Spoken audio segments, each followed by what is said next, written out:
égua. Opa aí, ó, a Maria. O nosso Brasil é gigante. Além da sua extensão territorial, ele ostenta uma cultura rica e diversificada. Cultura essa que influencia até o jeito que nós falamos. Então fica ligado aí, que o jeito que você fala pode cair na prova do Enem. Oi, gente! Eu sou Taliane Pereira, aluna Uninasal e influenciadora digital. E no Vai Cair no Enem de hoje, vamos falar de um dos assuntos mais importantes de linguagem, variação linguística. E para falar sobre isso, convidamos o professor Diogo Xavier.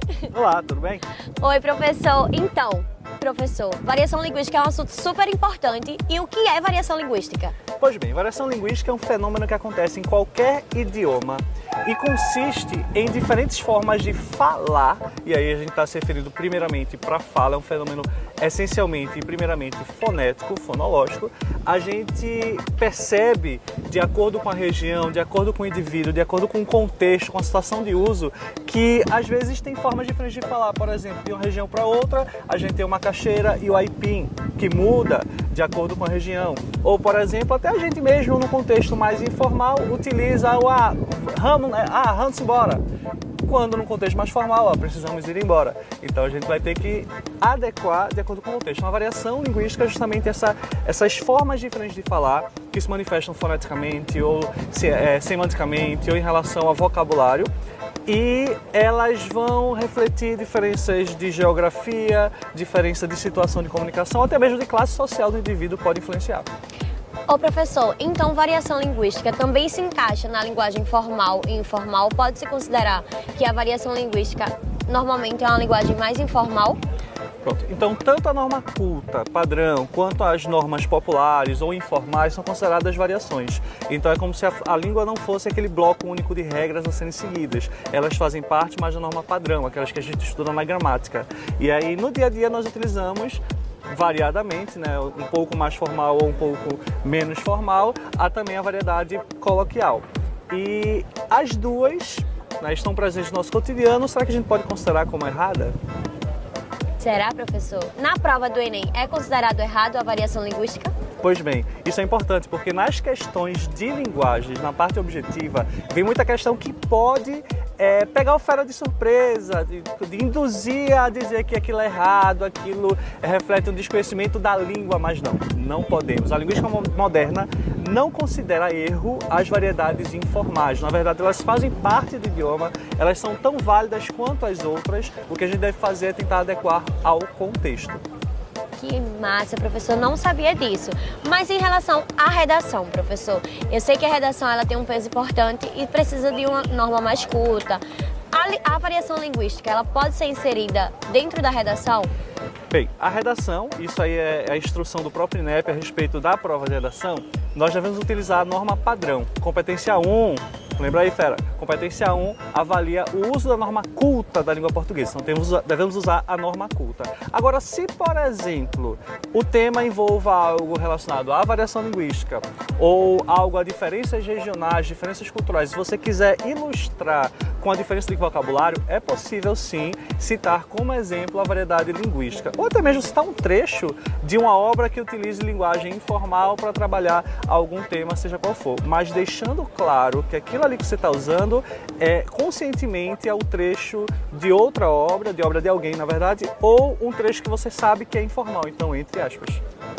Muito bom, professor, adorei essa dica. Então quer dizer que na redação você tem que ter a norma culta, né? Isso. Na prova, professor, de linguagem em si, existe muito a questão do preconceito. Todo mundo fala que tem a variação, como o senhor falou, né? A variação de um local e de outro.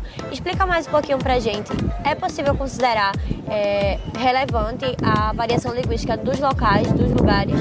Bem, o preconceito linguístico vai se manifestar de duas formas principais. Uma, pessoas de uma mesma região que discriminam a forma de falar de quem não tem um grau de instrução muito elevado. Então, uma pessoa, por exemplo, que só terminou o ensino fundamental ou que terminou na metade do ensino médio há muitos anos, então ela utiliza predominantemente uma linguagem informal. Ela desvia, por exemplo, da norma padrão em relação à pronúncia de palavras como problema, como vidro, por exemplo, pode virar vrido, problema. E aí ela é facilmente discriminada pelas pessoas por causa disso. Só que, se aquela pessoa só domina aquela variedade, como é que a gente pode discriminá-la por isso? É como eu discriminar uma pessoa que só tem um determinado tipo de roupa, ela não tem uma roupa extremamente formal, um terno, tem uma roupa minimamente social, uma camisa de botão, manga curta, eu dizer, não, isso aqui, essa pessoa não devia estar aqui. Mas não, se ela só tem aquilo ali, ela deve ser respeitada também por isso. Então devemos respeitar de acordo com o grau de instrução do indivíduo, independente do contexto, porque ele só tem aquilo ali. Esse preconceito também ocorre de região para região, independente da questão linguística mesmo. Pessoas do Nordeste sofrem preconceito de pessoas do Sudeste, como também pessoas do Sudeste sofrem preconceito de pessoas do Nordeste e do Norte. Esse preconceito está arraigado na população brasileira, essa xenofobia de região para região. E essa xenofobia também vai se refletir na fala. Então, muitas vezes, um grupo ridiculariza a forma de falar de outro. Esse grupo fala cantando, tal região fala cantando, tal região fala puxado, tal região é assim, assado. Diz que essa forma de falar é feia, é esquisita, é estranha, ele não sabe falar. Isso também é uma forma de preconceito, só que ele vai de região para região e não de classe social.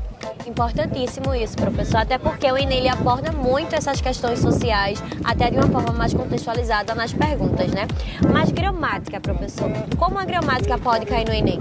Bem, o Enem há muito tempo não traz de maneira muito explícita a gramática. Então, volta e meia, ele exige o conhecimento de algumas estruturas gramaticais com toda certeza, não só para a prova de redação, mas para a parte objetiva também, em que o indivíduo precisa, o aluno precisa muitas vezes saber o que é uma conjunção, ou o valor daquela conjunção, se é de concessão, de conclusão, de alternância, enfim. Quanto a esse aspecto, eu recomendo muito que o FERA revise as orações adverbiais e orações coordenadas, isso aí sempre cai. Indiretamente, mas explicitamente dificilmente sai, na verdade não cai a gramática classificatória, o tipo de sujeito, o que é aquele sujeito e tal, mas pede-se para explicar o efeito de determinada estrutura no sentido, na interpretação. E professor, já que estamos aqui em Salvador, temos algum exemplo para citar em relação à variação linguística? Bem, já que estamos em Salvador, a gente considera o seguinte, viemos de Pernambuco para Salvador já existem diferenças de vocabulário, um pouquinho do sotaque, a gente percebe uma certa diferença, então podemos exemplificar com o filme Opaió. Ele tem muito exemplo de como essa diferença é marcante, tanto de regiões diferentes quanto de estados dentro do Nordeste. Diga aí, rainha, quer que eu possa te ajudar? É verdade, professor, e é bom ressaltar que não existe certo e nem errado, né, professor? O importante é respeitar a linguagem de cada um, seja de Recife, de Salvador, de onde você for. E professor, os alunos temem, já que falamos sobre o filme, professor, a música, como a música pode agregar na variação linguística? Bem, temos o exemplo de Luiz Gonzaga, que através do baião conseguiu levar para o Brasil todo muito da cultura, do sofrimento nordestino, inclusive da língua, das variações linguísticas dentro do Nordeste. Quando olhei a terra ardendo, qual fogueira de São João, eu perguntei a Deus do céu, ai, por que tamanha judiação? E aí podemos ter o trecho de Asa Branca, né? Quando olhei a terra ardendo, qual fogueira de São João, eu perguntei a Deus do céu, por que tamanha judiação? Então, lindamente, ele mostra a riqueza dessa variação linguística, né? E que pode ser usada também de maneira artística. Tem um poeta de Arco Verde, Zé da Luz, que tem um poema também que ele fala sobre amor, usando uma variedade totalmente informal, ai se cesse, ele fala, se um dia nós se gostasse, se um dia nós se queresse, se nós dois se empareasse, se juntinho nós dois vivesse, se juntinho nós dois morasse, se juntinho nós dois dormisse, se juntinho nós dois morresse. E aí ele utiliza, né, isso aí do início do século XX, ele retrucando a ideia de que tem que se falar correto para poder falar de amor, para poder escrever, para poder ser um artista. Então, tanto a música quanto a poesia pode mostrar essa quebra e você pode agregar, inclusive, na redação, mostrar a riqueza dessa variação linguística. Incrível, professor, perfeito. Tá vendo que a variação linguística pode te ajudar tanto na sua prova mais contextualizada, como também na sua prova de redação. Agora, outro assunto que todo mundo quer saber, professor. Esse ano aponta que a prova do Enem venha a ser um pouco mais conteudista. O que o senhor fala sobre isso? E aí, fera, bate o medinho, né?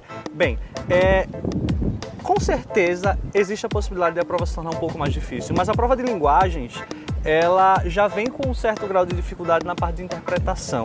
Ela muitas vezes tem questões muito subjetivas, que você fica muito na dúvida, pelo menos em duas alternativas, e é fácil errar. Exige um nível de concentração muito grande, porque às vezes são textos extensos, então já exigia. Agora, se ela se tornar um pouco mais conteudista, talvez facilite para aqueles que têm dificuldade de interpretação. Então se prepara aí um pouquinho mais sobre a questão gramatical, sobre as conjunções, sobre categorias gramaticais como as classes de palavras, funções sintáticas, dá revisar de tudo isso. Isso é importante porque ajuda tanto a compor a redação de maneira adequada, como também pode garantir aí, quem sabe, se vier questões mais gramaticais, por assim dizer, ou questões mais focadas em conteúdo, ele vai estar preparado de qualquer forma.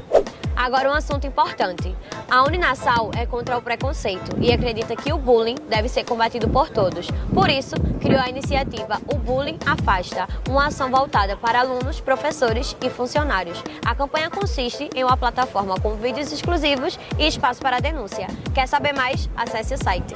Professor, adorei todas as dicas, tenho certeza que todo mundo também. Muito obrigada por ter aceitado o nosso convite. Por nada. E espero você na próxima. Tem algum recado para dar aí pro candidato? Bem, é sempre bom estar presente aqui e dar essas dicas para o Fera, tá? Estudem variação linguística, estudem preconceito linguístico, porque sempre cai no Enem. E, acima de tudo, use esse conhecimento para respeitar os coleguinhas, tá? Não discrimine ninguém pela sua forma de falar. Isso é uma forma de preconceito tão ruim quanto qualquer outra forma de preconceito, ok? Sim, com certeza. Respeito acima de tudo, né, professor? Muito obrigada. Até breve. Valeu. E se você quer saber mais conteúdos como esse, fica ligado aqui no Vai Cair no Enem.